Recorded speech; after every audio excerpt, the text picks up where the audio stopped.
Hello everybody, I just make another new video of another quick sketch video. Again, this video I do not speed up. I did edit out some of the pauses that I do in real life. Sometimes I go grab water and do other stuff and come back and draw, so I did cut out some of the blank space, but in general I didn't speed up this video, so everything is drawn in real time. I figure it would be kind of a fun way to share my drawing process.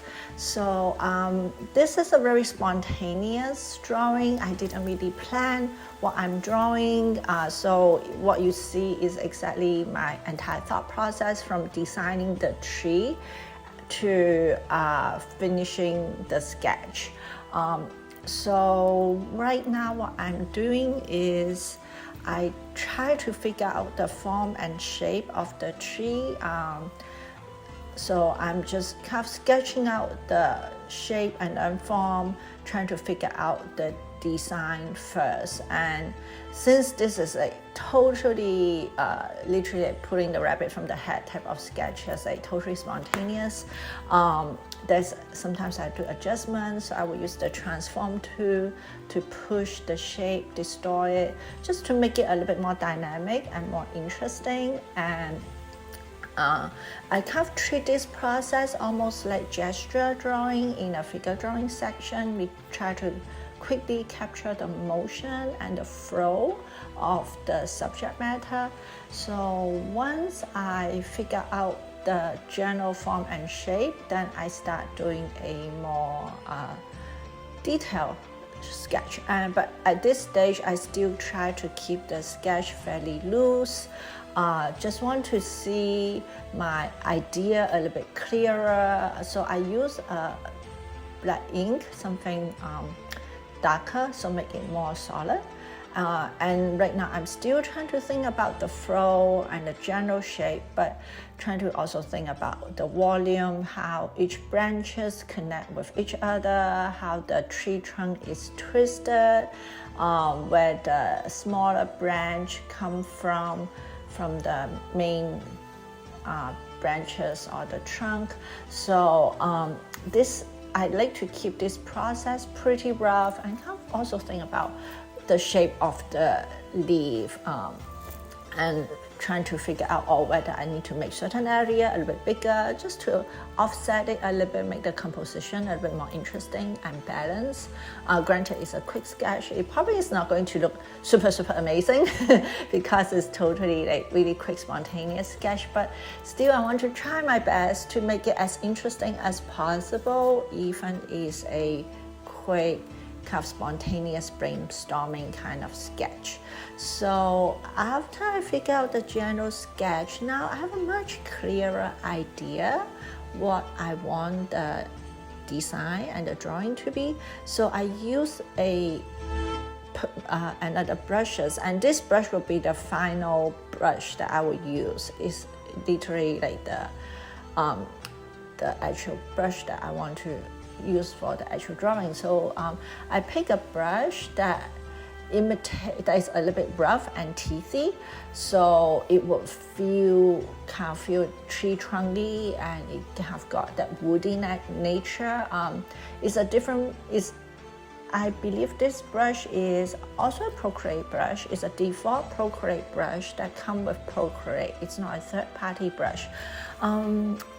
If you slow down the video, you can see me selecting the brush. I believe this one is the Pandini brush. It behaves very similar to Chinese ink brush painting, which is the art style that I'm trying to imitate in this case.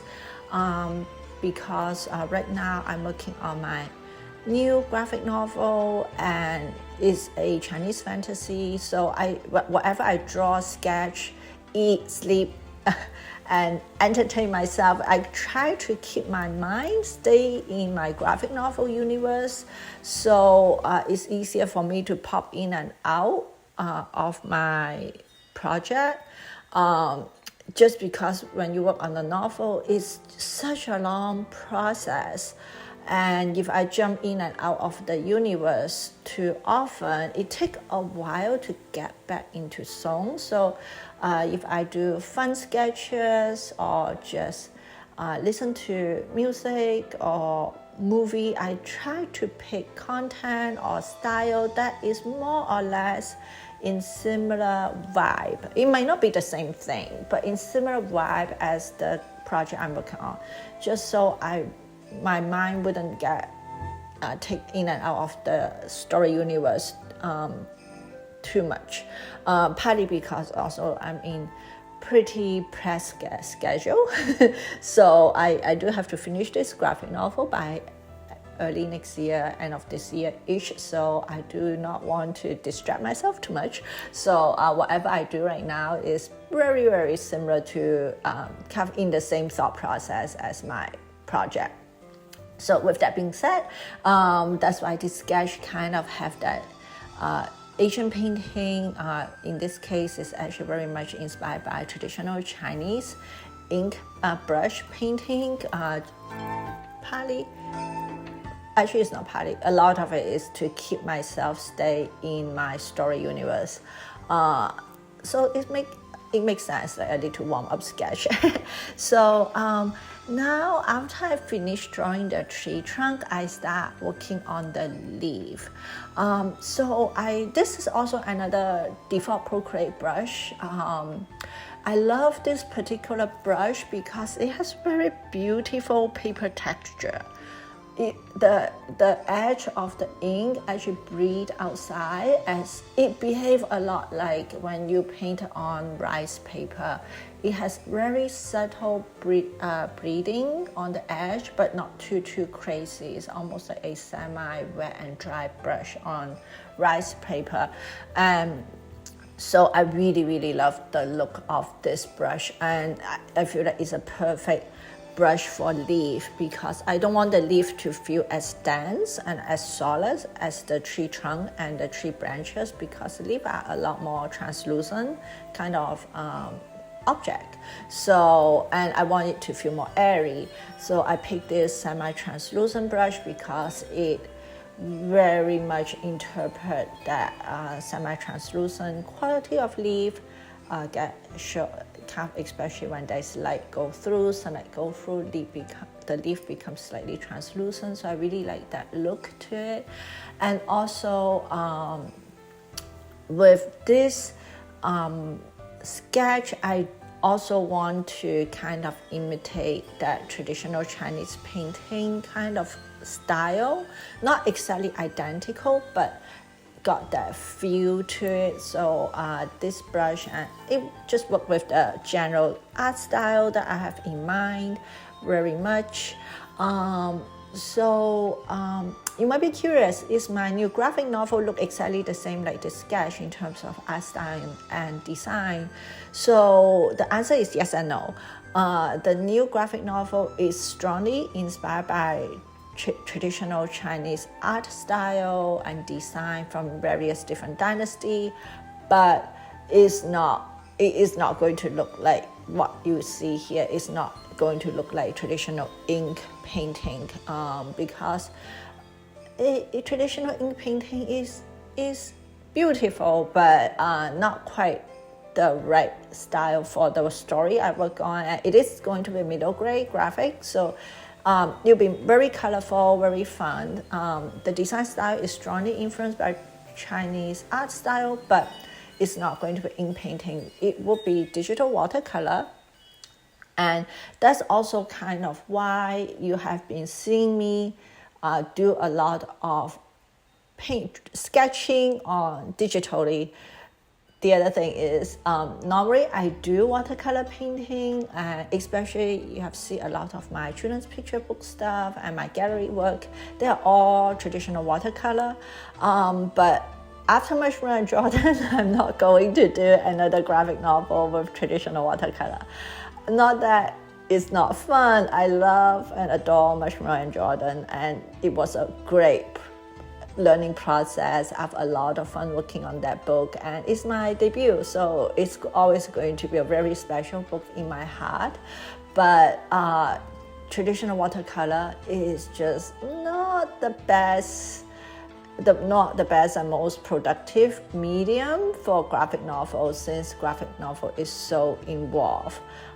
It's just going to be so hard to make another few hundred page big graphic novel with traditional watercolor. Plus this particular new story is the universe, the story, the complexity is going to be much more dynamic and epic than Marshmallow and Jordan, so it would not even be feasible to do the new book in fully traditional watercolor. But it will be digital watercolor and it would look beautiful.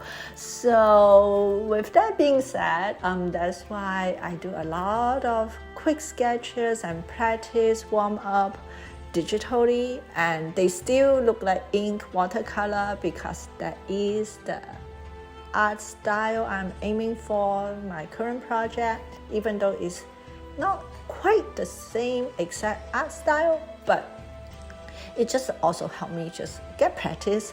At the end of the day, in art is very much the mileage, the pencil mileage. The more you practice, the more comfortable you feel with the art style, with the medium, with the tools. So with this particular sketch, that's what I try to do, is to create digital watercolor, but more in the traditional Chinese ink painting style kind of watercolor look. So that's kind of the style I'm aiming for. So after I do all the big stuff like the tree trunk, the leaf, now I'm going to put a little bit of a wash. So traditionally speaking, you put the wash, the background wash, before you do the detail, because that is just how paint work better in traditional medium. You always want to lay down the wash, the bigger space kind of backdrop and wash first, then you layer the detail on top. But I discover with digital medium, it actually works a bit better to do detail first and then wash. The reason being is, unlike traditional medium, digital wash is not exactly a very organic process. In traditional, when you do traditional wet on wet, you lay down the area you want to have breathing with a little bit of water, and then you drop the color and it will breathe naturally along the watermark that you create. But the computer doesn't really do that. The digital wash it has a clear border, so it's not spontaneous. You will have to manipulate and to create that fake spontaneous look of water breathing outside of the border kind of look. So that's why I prefer to do the wash after the fact, because in that case, I know exactly what area has the detail, and I know how much wash I should put down and how to handle the edges. So that's kind of why. And a lot of the time when I do digital wash, besides I reverse the process from the traditional methodology, also after the fact I would use eraser to manipulate the edge, and just to make it feel like make the edge feel a little bit smoother and give that a little bit more a organic feel to it. So that's kind of what I'm doing right now, is I lay down the background wash and then I just erase some of the edge. Some of this is very much a workaround to make digital watercolor feel a little bit more organic. I have to say, watercolor is definitely one of those art mediums that even there's a lot of beautiful digital watercolor brush out there, and the software is getting much better every time with new version, new upgrade. But the traditional watercolor look is still not quite the same. when it performs on a digital platform. It's not that it doesn't look beautiful, it just have a different feel and look to it, just because the computer still cannot kind of imitate the unexpected spontaneous nature of how water flow on a paper surface and how paint mix with the water in a very spontaneous, organic way. Not that the computer cannot do it, it's a more complicated calculation and it just doesn't look the same. So after I finished the drawing, I decided to use a paper texture brush to put paper texture overlay on top of the drawing. This really helped to, overlay of paper texture really helped to make a digital painting feel a lot more organic. It's absolutely optical illusion, but it worked like a charm. On Procreate, I happen to have very nice set of paper texture brush. This is a third party watercolor brush. It's the Freya's watercolor brush. I absolutely adore her watercolor brush. By far is my favorite watercolor brush on Procreate, and I use them a lot. Her watercolor brush flow very well. It has a huge variety of different brushes which imitate traditional watercolor fairly good, or if it look awkward, there's always another brush can help to smudge it and just massage it to make it better. And she has a huge variety of paper texture brushes, so it's perfect when you're on the go. You want to put some cute paper texture on your digital drawing. So there's a paper texture brush. Normally, if I'm working on the desktop, I actually would use scan-in watercolor paper to overlay, but on Procreate, I don't have my paper library with me, so hand paint paper texture is easier and faster, and just make it more fun. So right now, I'm just yabbering and I'm just doing some final little touch up, not exactly the most exciting part, just touch up here and there, fine tune everything a little bit and put a little bit texture, put a little bit like detail. Some of this detail is very much in the current art style that I'm working on with my graphic novel stuff. So I add a little bit more kind of that little tips, furry tips on the pine needle to make the pine tree feel just a little bit more dimensional and make it cuter, slightly more cartoony and less serious. At least for me, adding those just make it feel a little bit more like fun and fairy tale-ish, very mythical. So pretty much just adding tiny little details. But at this point, the sketch is pretty much done. I hope you enjoyed this video.